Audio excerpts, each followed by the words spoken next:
परत फोन. काय चाललंय याचं? याला काय एवढं परेशान करतो मला?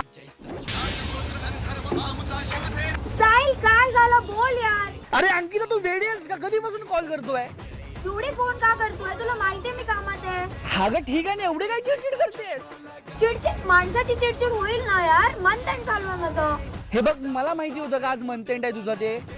Don't pretend. तुला माहितीये ना माझा मंथेंड होता आज. हा मग एवढं काय चिडायचं ते? आज जेवली नसशील तू. साहिल मुद्द्यावर ये. मी जेवली आहे म्हणून मी चिडचिड नाही करत आहे. तू मुद्द्यावर ये ना. खरं सांग तू जेवली आहेस की नाही? हो मी जेवली. साहिल काय झालं आता? बोल. फोन करतोय बोल ना. हा ग मी तुला ह्यासाठी फोन केला होता की अरे यार तुझ्या या गडबडमुळे ना सगळं विसरलो मी यार. काय विसरला? असा कसा तू विसरतोय?